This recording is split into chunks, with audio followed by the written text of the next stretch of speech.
जोहार हज़ारीबाग। मैं फैज़ अनवर, आप देख रहे हैं जोहार हज़ारीबाग। हम लोग बैठे हैं आई लव कैनरी हिल के पीछे और मेरे साथ मुंबई से आई हैं अनुप्रिया जी हज़ारीबाग से। उनको बहुत प्यार है, जानेंगे। आजकल बहुत हज़ारीबाग में एक्टिव दिख रही हैं। आखिर कौन है ये अनुप्रिया जी जो मटवारी गांधी मैदान में जन्माष्टमी का फेस्टिवल करा रही हैं और बहुत सारे कार्यक्रम से जुड़े हुए हैं। तो अनुप्रिया जी, बहुत बहुत स्वागत है जोहार हज़ारीबाग में। देख रहे हैं कि आजकल बहुत ज़्यादा एक्टिव है, चुनाव का टाइम आ रहा है, तो क्या चुनाव लड़ने का कोई मंशा तो नहीं है, या कैसे आप यहाँ पे पहुँचे हज़ारीबाग में? देखिए, मैं कहूँ ना या ना कहूँ, क्योंकि मेरा पूरा परिवार पॉलिटिक्स में, तो मैं पॉलिटिक्स में जुड़ी ही हुई हूँ बचपन से। बिल्कुल।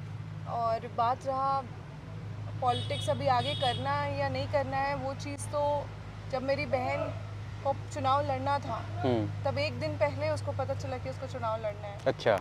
हम लोगों को कुछ नहीं पता था। मेरे पिता जब आंदोलन में उनको जेल हो गया था, तो उसके बाद फिर मेरी बहन को पता भी नहीं था और उनको घुसा दिया गया चुनाव में। उनको यूपीएससी का तैयारी कर रही थी वो। अच्छा। तो सिचुएशन कब क्या टर्न अप होती है मुझे पता नहीं। बिल्कुल, तो सिचुएशन फिर से पलट गया है। हम लोग थोड़ा जानेंगे अनुप्रिया जी के बारे में, उसके बाद फिर आएंगे कि क्या सच में वो चुनाव लड़ेंगी। तो आपने अपनी जर्नी कैसे शुरू की? स्कूलिंग कहाँ से हुआ आपका? तो मेरा जो स्कूलिंग है वो मैं कार्मल स्कूल में पढ़ती थी पहले। मैं बॉर्न एंड बॉटअप यहीं से हूँ, हज़ारीबाग से ही। उसमें मेरे पिता, मेरी बहन, सब कोई हम लोग यहीं हज़ारीबाग में ही रहते थे। और उसके बाद फिर यहाँ से जब मैं कार्मल स्कूल में जब पढ़ाई करती थी, तो फिर मुझे, क्योंकि मेरे पिता बहुत बिजी रहते थे, मेरी माता भी बहुत बिजी रहती थी, तो मुझे बोर्डिंग स्कूल भेज दिया गया। मैं फिर अपना बोर्डिंग में पढ़ाई की। तो कहाँ गए यहाँ से हज़ारीबाग यहाँ से? Bishop Westcott girls school Namkum गई। अच्छा, नामकुम में। हाँ। तो वहाँ से कितने तक का पढ़ाई किया आपने? फिर मैंने वहाँ पे, क्योंकि मुझे बहुत ज़्यादा मेरी तबीयत ख़राब हो गई थी वहाँ पे जाकर के, फिर वापस मैं 8th तक बोर्डिंग में रही। उसके बाद फिर मैं यहाँ पे वहाँ मन नहीं लगा? बोले कि क्या हॉस्टल में डाल दे रहे नहीं, मुझे? मैं बहुत तबीयत ख़राब होने लगा था, तो मतलब कुछ समय पे तबीयत ख़राब हो जाता था। तो फिर मैं वापस यहाँ पे आई। 2 साल मैं यहाँ पे रही, और 2-3 साल फिर मतलब मैट्रिक यहाँ से किया आपने? हाँ। किस स्कूल से किया अपना? मैंने यहाँ पे एंजल्स हाई से एंजल्स हाई से मैट्रिक किया। जी। और उसके बाद यहाँ पे यह सब कुछ होने के बाद फिर मैं बॉम्बे चली गई अपना ग्रेजुएशंस के लिए। अच्छा। उसके बाद वहीं पे अपना लॉ में अपना एडमिशन लिया। फिर यहाँ पे जब मैं वापस आई, तो मुझे क्योंकि इस पढ़ाई के दौरान मैं क्योंकि हमेशा से पुअर पीपल को हेल्प करना, वो स्वभाव मेरा हमेशा से रहा कि मैं गरीब लोगों का मदद करूं। तो मेरा एनजीओ स्टार्ट करने से पहले ही मैं बहुत सारा काम करती रहती थी।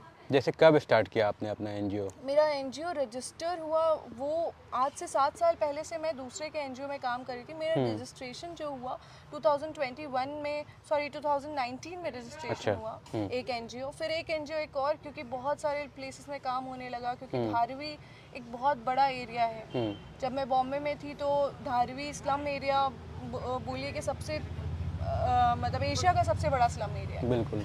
तो वहाँ पे जब मैं काम करने लगी तो 2 एनजीओ फिर मेरे को करना पड़ा। फिर धीरे धीरे जो मेरी बहन को आवास मिला था मेरे पिता को, तो उसके धुरवा के जस्ट बगल में एक बहुत बड़ा सा स्लम। अच्छा, यहाँ रांची में? हाँ, रांची में। तो आप बॉम्बे से कब आई फिर यहाँ पे? मेरा घर है, मैं आना जाना करती रहती हूँ। तो आना जाना करती रहती थी, अब तो मैं यहीं पे हूँ। तो फिर वहाँ पे जब मैं रांची आती थी तो वहाँ के जो स्लम एरिया थे, तो फिर रांची में भी मैंने एक टीम बनाया। काफ़ी बड़ी टीम है हमारी रांची में। टीम हेल्प भी आप सुने होंगे, टीम हेल्प, टीम ग्रीन, सबके साथ मिल करके हम बहुत सारा काम करते थे। मेरा खुद का था, मैं नगर निगम से रांची में मिल करके बहुत सारा काम किया, और सब कुछ निस्वार्थ था, ऐसा कुछ भी पॉलिटिकल मोटिव नहीं था। मतलब ये जो आप कर रही थी रांची में, कितने दिनों से कर रहे थे? मतलब कितना? ये तो मैं 4 साल से 4 साल से ये रांची में रेगुलर काम हो रहा था आपका? रांची में रेगुलर काम हो रहा था, और मेरी जो टीम थी रांची में फिर बड़ी होती गई। मेरे पिता की बहुत ज़्यादा इच्छा थी कि मैं हज़ारीबाग में काम करूं। वो हमेशा से बोलते रहते थे कि हज़ारीबाग में तुम इतना सारा प्रॉब्लम है, तुम इधर उधर देख रही हो, तुम थोड़ा हज़ारीबाग को भी देखो, क्या कर सकती हो यहाँ पे तुम। तो मैंने उस टाइम पे उतना सीरियसली नहीं लिया, क्योंकि मैं पढ़ाई भी कर रही थी और अपना ये भी कर रही थी। फिर अभी यहाँ पे जब से मैं आई हूँ, तब से फिर धीरे धीरे करके मैं स्टार्ट की, आज से 7 महीना पहले, तो 7-8 महीना पहले, तब जब से मैं यहाँ पे स्टार्ट की, तब से यहाँ के गाँव को मैं जाने लगी, देखने लगी, प्रॉब्लम सुनने लगी, कुछ कुछ जो भी प्रॉब्लम ऑन स्पॉट सॉल्व हो सकता था वो सब सॉल्व किया मैंने। फिर धीरे धीरे करके सब जगह मैं जाने लगी, तो मैंने रियलाइज़ की कि यहाँ पे जो धारवी का जो कंडीशन है वो बेटर है। यहाँ हज़ारीबाग का जो कंडीशन है वो पैथेटिक हो चुका है। हज़ारीबाग इतना ब्यूटीफुल शहर है, यहाँ के लोग इतने प्यारे हैं, इतने अच्छे हैं, बहुत हेल्पिंग नेचर के हैं। यहाँ के जो यहाँ का जो वेदर है that is also very pleasant. And फिर मैं सोची कि थोड़ा सा मैं मेहनत कर दूँ हज़ारीबाग में तो बेटर हो जाएगा, मे बी मेरे कुछ परसेंट ही कंट्रीब्यूशन से मे बी कुछ बेटर हो जाए। फिर मैं अभी प्रोजेक्ट बना रही हूँ बहुत सारे CSR के लिए, ताकि मैं हज़ारीबाग में कुछ कुछ काम करवा बिल्कुल। धीरे धीरे फिर मेरे को अवगत होने लगा कि सदर अस्पताल भी बहुत पैथेटिक कंडीशन में है। मतलब वहाँ पे रात में किसी का इलाज नहीं हो सकता है, सबको रेफ़र कर दिया जाता है, और जब रेफ़र कर दिया जाता है तो रास्ते में ही इंसान का जान चला जाता है। यहाँ पे रात में कुछ भी नहीं हो सकता है, मतलब ऑन स्पॉट कुछ नहीं हो सकता, कोई MRI नहीं हो सकता है। अगर किसी को एक्सीडेंट हुआ तो वो लोग को आरोग्यम जाना पड़ता है, तो उससे क्या होता है कि आरोग्यम में 40,000 रुपया वो लोग का ऑन मतलब बैठे बैठाए लग जाता है। तो एक गरीब इंसान क्या करेगा।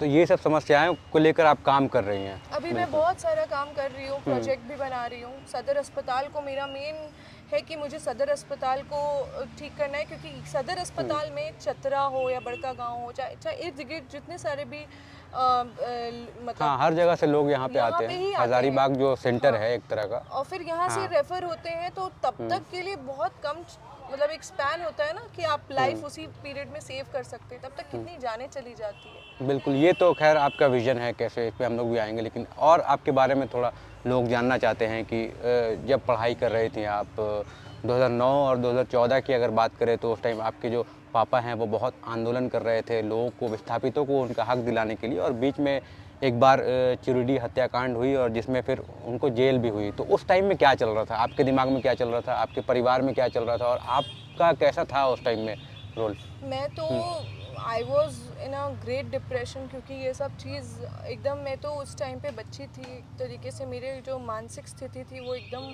कमज़ोर हो चुकी थी। मेरे पिता पे एलिगेशन लगाए जा रहे थे, वो पिता जो कि हर गरीब की मदद करना चाहते हो, और उनको मतलब पूरा झारखंड जानता है कि उनको फंसाया गया था, ताकि वो सब सोच रहे थे कि अच्छा ये मतलब मेरे को वहाँ काम नहीं करने देगा। वो गरीब लोग को त्रस्त होते हुए नहीं देख पा रहे थे।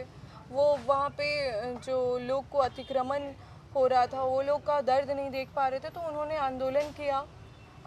वो जल जंगल ज़मीन का लड़ाई वो हमेशा से लड़ते रहे। तो मैं उस टाइम पे बहुत ग्रेट डिप्रेशन में चली गई थी, लेकिन ऑफ कोर्स मेरे ब्रदर और सिस्टर मेरे मतलब हम तीनों उस जो भी परिस्थिति थी, मेरे ब्रदर हो या मेरी सिस्टर हो, सबको ही हम लोग बहुत स्ट्रॉन्ग हो गए उस सिचुएशन के कारण।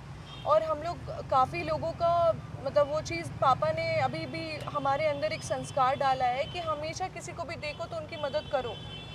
आज भी मैं सुबह सुबह उठती हूँ तो मुझे मेरे पापा ही उठाते हैं। मतलब मेरे घर के ऊपर भी एक बड़ा सा रूम है, तो मैं वहाँ नहीं सो करके मेरे पापा के जस्ट घर बगल वाले रूम सोती हूँ, ताकि मेरे पापा सुबह सुबह उठा सके। फिर सुबह उठाते हैं तो वो बोलते हैं हाथ देखो बेटा, ज़मीन को प्रणाम करो। आज भी वो मुझे बच्चों जैसा ट्रीट करते हैं, और मुझे अच्छा लगता है कि मेरे पापा मेरे अंदर सारा संस्कार डालते हैं। आज भी वो उनके साथ मैं पूजा करती हूँ, फिर घर से हम लोग वो अपना काम करने निकलते हैं, मैं अपना काम करने निकलती हूँ। बिल्कुल। तो वो 4 साल जो बीता, वो जब अंदर रहे तो पैथेटिक था। आप लोग मिलने जाते थे कभी ऐसा जेल में या हाँ, फिर? मिलने जाती थी। हम लोग तो हर वक्त मिलने जाते रहते थे, लेकिन क्योंकि हमारी सरकार उस टाइम पे बहुत क्रूशियल स्टेट में थी, तो हम लोग को बहुत कम मिलने मिलता था। लेकिन हम लोग बहुत ज़्यादा, क्योंकि मेरे पापा बहुत मतलब बहुत ज़्यादा भावुक हैं, तो वो उनको बहुत सारे ऑफर्स भी मिलते थे कि आप ये लोग को कर दीजिए, लेकिन वो नाक बोलते थे हम जेल खट लेंगे, लेकिन हम गरीब लोग को नहीं परेशान करेंगे, होने देंगे। तो उसके बाद मेरी दीदी आई। आपको अगर उस टाइम ऑफर नहीं आया था कि आप चुनाव लड़ लेंगे, आपकी दीदी जो मैं गई? पढ़ाई कर रही थी ना, मैं अपने स्टडीज़ में थी। मतलब ये डिस्कशन हुआ था फैमिली में कि अंबाजी लड़ेंगे कि आप लड़ेंगे, ऐसा नहीं, ऐसा कुछ डिस्कशन नहीं हुआ था। हम पूरे परिवार कोई आप देखेंगे कोई ग्रीडी टाइप का आपको नहीं दिखेगा।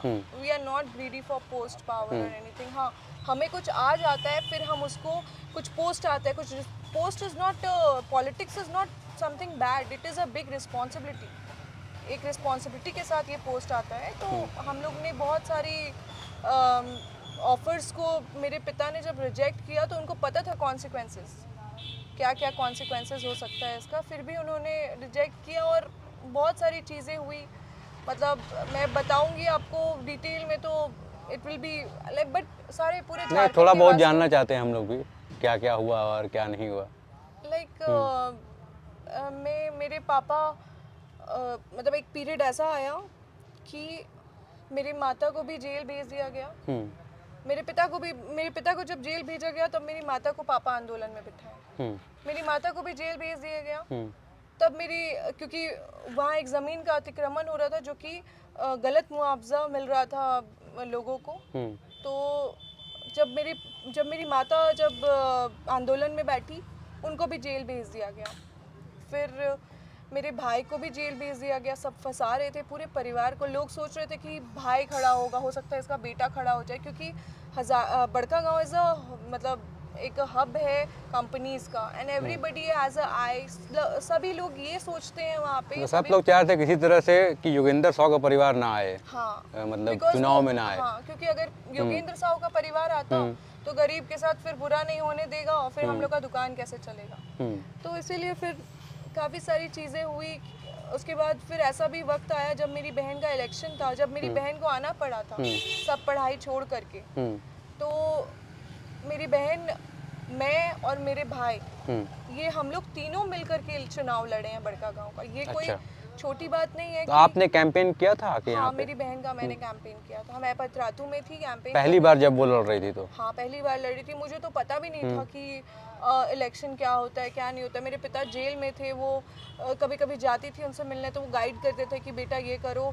वहाँ के लोग इतने ज़्यादा सपोर्टिव हो गए थे कि वो लोग तो, बोला जाता है कुछ बूथ का पैसा वगैरह कुछ सबको को मैनेजिंग, मतलब बूथ का खर्च होता है, तो मैनेजिंग नहीं सॉरी, तो वहाँ पे बूथ का खर्च तक कोई नहीं ले रहे थे। अच्छा। वो लोग जान रहे थे कि हम लोग किस परिस्थिति मतलब वो निस्वार्थ भाव से उतर गए कि लोग थे साथ। जो अम्बा जी को जिताना है ऐसा हाँ, करके। क्योंकि पापा ने उनके लिए लड़ाई लड़ रही थी ना, तो फिर सब थे साथ में।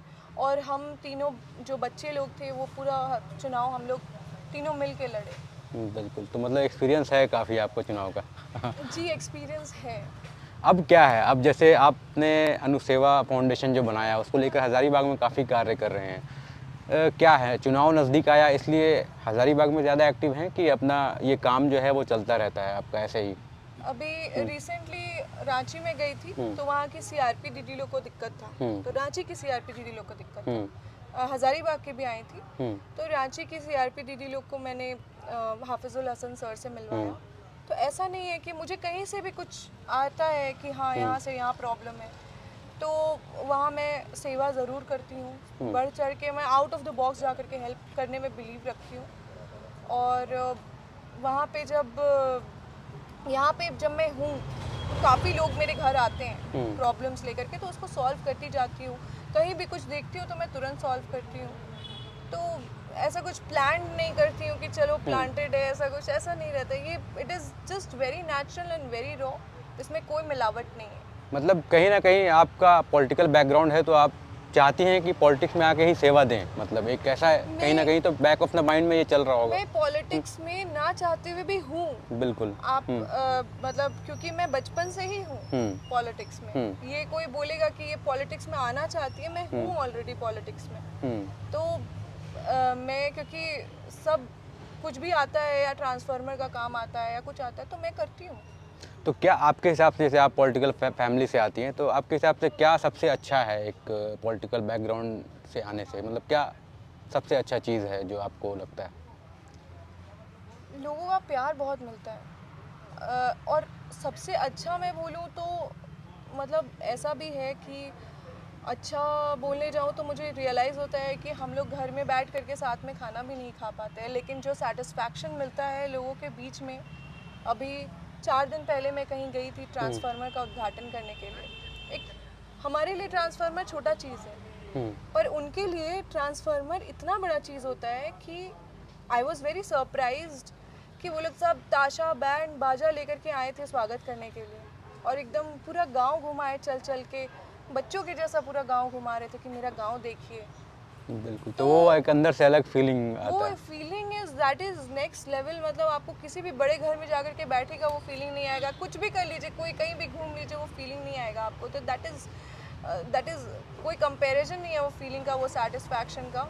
कितना भी किसी के पास पैसा आ जाए, वो फीलिंग से बड़ा कुछ नहीं। बिल्कुल। और अगर पूछे कि पॉलिटिकल फैमिली में रहने से क्या सबसे ख़राब चीज़ है जो बाकी लोग एंजॉय करते हैं वो आप नहीं कर पाती?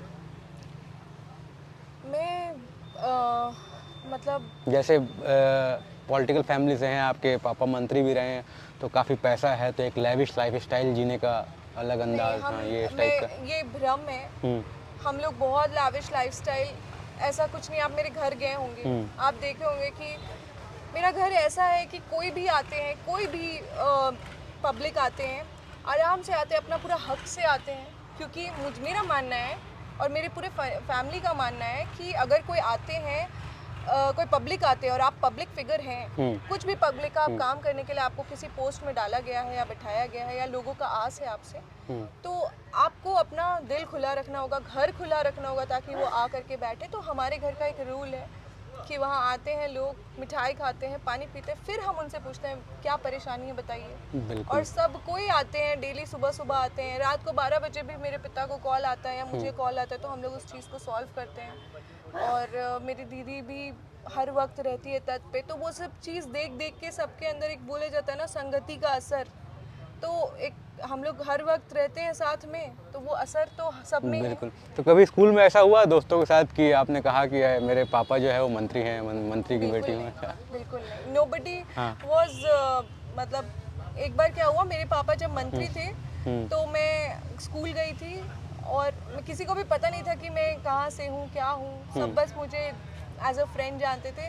तो पहली बार उनको मेरे आखिरी जब क्लास हो रहा था, आखिरी ईयर था, तो तब उनको पता चला मेरे पापा मंत्री है। जब मेरे पापा मेरे को एक बार ड्रॉप करने आए थे, तो उनका पीला बत्ती था, लाल बत्ती था का गाड़ी था, तब अच्छा। उनको पता चला था, क्योंकि मैं लाल बत्ती से उतर रही थी। और मुझे भी ये लग रहा था, ओ गॉड पापा क्यों जा रहे हैं मुझे छोड़ने के लिए, क्योंकि लोग फिर देखेंगे, फिर पूछेंगे अच्छा तुम उनकी हो, फिर वो अलग वे में मुझे देखेंगे। तो हम लोग हमेशा आम जनता के जैसा ही रखे। मेरे पापा तो मुझसे गोबर भी उठवाते हैं, और मेरे पापा ये भी मुझे सिखाते हैं कि अगर हम बाथरूम यूज़ करते हैं, अपने घर का बाथरूम, तो बाथरूम अगर हम यूज़ करें तो मेरी रिस्पॉन्सिबिलिटी है मैं कभी कभी बाथरूम भी साफ़ कर दूँ, ज़रूरत पड़ने पे झाड़ू भी लगाऊँ। तो ये सबको आना चाहिए। मतलब डाउन टू अर्थ रहने के लिए सिखाया गया शुरू से फैमिली में। हाँ, that is in our blood. We can never, कोई भी इंसान नहीं बोल सकता है कि कभी हम किसी ने भी मेरे घर से घमंड दिखाया किसी चीज़ का भी। और बहुत लोग अभी बड़का गांव में क्या चल रहा है, पूरा परिवार आपका काम कर रहा है, बहुत लोग बोलते हैं कि विकास नहीं हुआ है ज़्यादा, इसको कैसे आप लोग जस्टिफाई करते हैं, क्योंकि आपका पूरा परिवार काफ़ी सालों से बड़का गांव में राज कर रहा है? विकास तो काफ़ी विकास हुआ है, वो लोगों को अचानक से दिखता नहीं है मे बी, लेकिन काफ़ी बदलाव आया है बड़का गांव में। और बड़का गांव एक ऐसा क्षेत्र है जहाँ पे पहले वहाँ पे टीपीसी और सारे उग्रवादी लोग का गढ़ रहता था। उस चीज़ को ही साफ कराने में मतलब साफ क्या, सब कोई जानते हैं कि बड़का गांव has been protected just because of my dad. And वहाँ पे जो आप बोल रहे हैं कि वहाँ पे विकास नहीं हुआ है, तो मैं एक बता देती हूँ आपको कि नहीं, मतलब विकास नहीं हुआ मैं ये नहीं बोल रहा हूँ, मतलब मेरा कहने का मतलब है कि जितना होना चाहिए था उतना नहीं हुआ है। विकास तो हर जगह हो ही रहा है, अपने लेवल पे हो रहा है, लेकिन मैं कह रहा हूँ कि 10-15 साल से आप लोगों का परिवार वहाँ पे है, तो और बेहतर विकास के लिए आप लोग क्या कर रहे हैं? मेरी बहन ऐसे ही लोकप्रिय नेता नहीं है, वो हर कोई का काम करवाती है और विकास के मुद्दे पे ही हमेशा टिकी रहती है। आज अगर टीचर्स हो या कोई भी, किसी से भी बात कर लीजिएगा, सब कोई बोलेंगे हम अम्बा प्रसाद, कुछ ना कुछ अम्बा प्रसाद ने उनका काम जरूर कराया है। मैं अभी यहाँ घूम रही हूँ तो मुझे सारे सरकारी टीचर भी बोलते हैं, या कोई भी किसी से भी बात करती हूँ, बोलते हाँ मेरा काम उन्होंने करवाया, मैं बहुत उनको ये मानता हूँ। मेरे पिता के बारे में मतलब सबको ही कहीं ना कहीं मेरे फैमिली से जुड़े हुए हैं and it is very surprising for me because I was not here. मुझे नहीं पता था कि मेरे पापा क्या कर रहे हैं, मेरी बहन क्या कर रही है। तो मुझे भी बहुत प्राउड फील होता है जब मैं क्षेत्र विजिट करती हूँ। तो जब मैं क्षेत्र विजिट करती हूँ तो मुझे बहुत प्राउड फील होता है कि मतलब मेरे पिता का इतना नाम है, इतना सारे लोग बोलते हैं कि हम तो उनके फ़ैन हैं।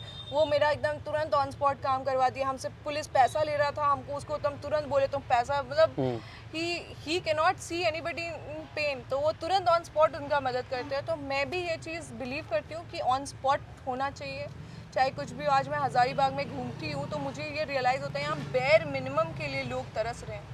बिल्कुल, पानी के लिए तरस रहे। पानी के लिए तो तरसा जाता था बहुत पहले। आप बिलीव नहीं करके, अभी जहाँ से मैं आ रही हूँ दौरा करके, वहाँ पे भी अभी सब बोल रहे थे पानी नहीं, पानी का बहुत समस्या है, मारपीट होता है। हाँ, मंडई एरिया में बहुत जगह एरिया है जहाँ पानी नहीं होता। पानी नहीं है, रोड नहीं है, नाला बस ऐसे ही बस दिखता है, मिट्टी कोड़ करके नाला बना दिया गया है। तो यहाँ पे बेर मिनिमम के लिए लोग तरस रहे हैं। आप ये सब चीज़ बड़का गाँव में नहीं देखिएगा, क्योंकि बड़का गांव में मैं एक बार कैंपेन कर रही थी तो एक बहुत पहाड़ी एरिया था। तो मैं जा कर के बोली कि मैं मेरे पिता का नाम लेकर के मेरी बहन के लिए जब वोट मांग रही थी, जब मैं दीदी के साथ थी, तब मैं बोल रही थी कि दीदी वोट मेरी बहन को ही दीजिएगा, वो यहाँ विकास कराएगी, ये करेगी, या फिर जो भी मैनिफेस्टो था हमारा। तो वो बोलती थी कैसे नहीं देंगे वोट, तुम ही लोग के देबो वोट। तोर बप्पा हम इनके ऐसा नल घरवा में पहुंचा दे, हर घर नल। हाँ, हर घर नल वो पहुंचाए, मतलब ऐसा जगह नल जहां पहुंच नहीं सकता है नल, वहां तक पानी तक पहुंचा दिए। तो यहाँ पे बहुत काम करने की ज़रूरत है हज़ारीबाग में।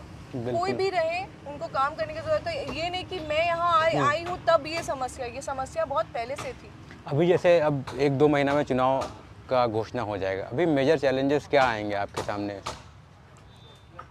मुझे नहीं लगता है कि किसी को काम करने के लिए कोई चैलेंजेस, ऑफ कोर्स चैलेंजेस आता है व्हाइल डूइंग दैट वर्क। किसी को काम करने का जब विल होता है ना, तो कोई रोक नहीं सकता है। मुझे भी कोई रोक नहीं सकता है यहाँ पे काम करने से।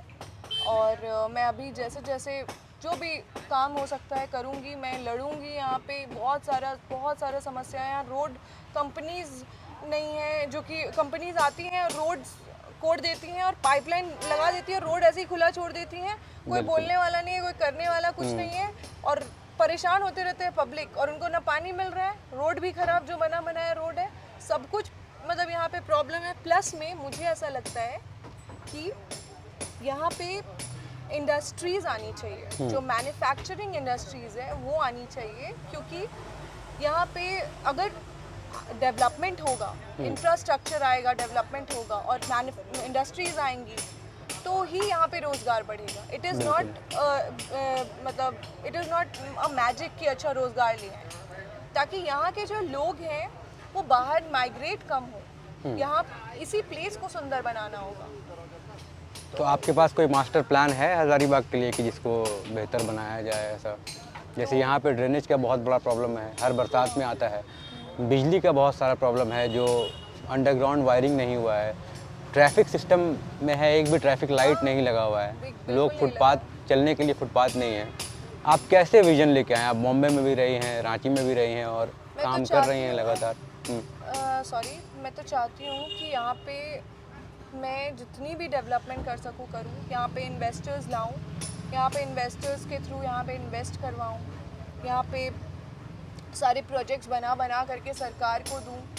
तो बहुत सारी चीज़ें हैं यहाँ पे। रोड्स सबसे बड़ा प्रॉब्लम है, रोड्स। मुझे ऐसा लगता था कि ये तो अब आज के ज़माने में कहीं रोड का प्रॉब्लम कम ही नज़र आता है, ये लोग सोचते हैं। बिल्कुल। पर यहाँ पे अगर गली गली घुस के देखें तो बहुत सारा प्रॉब्लम है। रोड का प्रॉब्लम है, पानी का प्रॉब्लम है। लोग इससे ज़्यादा क्या डिमांड करें? कुछ डिमांड कर ही नहीं सकता है। ये ही नहीं मिल रहा है तो कुछ कर ही नहीं सकता है। तो यही है अनुप्रिया जी, अनुप्रिया फाउंडेशन से हैं और अपना खुद का इनका पहचान है, क्योंकि काफ़ी टाइम से ये लोग काम कर रहे हैं। ऐसे आप लोग जानते ही हैं, ये पॉलिटिकल बैकग्राउंड से हैं। इनके पापा जो है योगेंद्र साहू जी, वो मंत्री रह चुके हैं। इनकी बहन अंबा प्रसाद जी अभी बड़का गांव से एमएलए हैं और ये खुद हज़ारीबाग में आई हैं। तो उम्मीद है कि इस बार हज़ारीबाग से आप चुनाव लड़ने वाली हैं क्या इस बार? मैं जैसा कि आपको बताई, ऐसा कुछ भी प्लान्ड अभी ऐसा कुछ है नहीं, और अगर ऐसा कुछ परिस्थिति होती है तो वो मेरे पिता या फिर मेरी बहन भी है, सब मिलके डिसाइड करेंगे। ऐसा बिल्कुल, अगर मौका मिला तो बड़का गांव से आप लौटना चाहेंगे क्या हजारीबाग से? बड़का गांव मेरी दीदी ज़्यादा समझती है, मतलब वो उनका क्षेत्र है। हाँ, हाँ वो ज़्यादा वहाँ, क्योंकि किसी को भी विकास करने में 20-25 साल या फिर 5-10 साल लगता है, तो अब वो समझ चुकी है। मुझे लगता है अब बेटर वो और आगे 5 साल जो मिलेगा उसको, बिल्कुल। तो वो और बेटर करेगी। चुनाव में कई पार्टियां हैं, आप बीजेपी, आजसू, जेबी, केएसएस किसके साथ जाएंगे? मैं अभी ऐसा कुछ भी नहीं सोची। कोई मेरे पार्टी मन में ऐसा कुछ भी कोई नहीं पार्टी सोचा। दिमाग में नहीं है? मेरे दिमाग में कुछ भी नहीं है। कांग्रेस, मैं बस यही आपका सोच रही फैमिली हूँ। कांग्रेस में है तो क्या कांग्रेस दिमाग में चल रहा है? मेरे ऐसा कुछ भी नहीं चल रहा है। मेरे दिमाग में बस इतना ही चलता रहता है कि यहाँ का प्रॉब्लम कैसे सॉल्व करूँ। बस। तो यही है, हम लोग बात कर रहे थे हजारीबाग के कैनेरी हिल में, ये हमें मिल गई थी अनुप्रिया जी, काम करते हुए अपने क्षेत्र से आ रही थी, तो हम लोगों को लगा कि इनसे बात करना चाहिए। काफ़ी दिनों से इनको फील्ड में एक्टिव देख रहे हैं, और क्योंकि चुनावी माहौल है तो कई नेता जो हैं भाजपा से भी हैं, कांग्रेस से भी हैं, लेकिन ये कह रहे हैं कि ये कोई पार्टी से अभी बिलोंग नहीं करती। क्या आप मेंबर हैं किसी पार्टी के? देखिए, मैं तो हाँ। बाय बर्थ, अब मैं बोलूँ कि तो फिर मैं बचपन से कांग्रेस को देख रही हैं। तो बाकी मैं अभी ऐसा कुछ है नहीं कि मैं अलग हूँ और मेरे पिता अलग हैं। बिल्कुल। तो I have been लेकिन अलग से ऑफर मिलेगा कि भाजपा ने आपको बोला कि हजारीबाग से आप कैंडिडेट बन जाए तो? ऐसा अभी कुछ नहीं कुछ सोची नहीं। हूँ मैं। आज जेबी केसेस वाले आएंगे, बोलेंगे कि आपको हम लोग देंगे? ऐसा कुछ भी नहीं कुछ सोची नहीं। हूँ मैं, ऐसा कुछ भी सोची हूँ। तो ऐसा कुछ प्लान नहीं है, लेकिन काम करने की इच्छा जो है ये लगातार कर रही हैं। अनुप्रिया फाउंडेशन का बोर्ड आप जगह जगह पे देख सकते हैं हजारीबाग में, और उसको देख के हम लोगों को लगा कि जानते हैं आखिर कैसे ये शुरुआत हुई है। तो आज हम लोग बात कर रहे थे हजारीबाग से अनुप्रिया जी के बारे में, और कैनेरी हिल के बगल में बैठे हुए हैं, तो हजारीबाग हजार बागों का शहर है। देखते हैं कौन इसको और अच्छा बना सकता है। बहुत बहुत धन्यवाद आपका।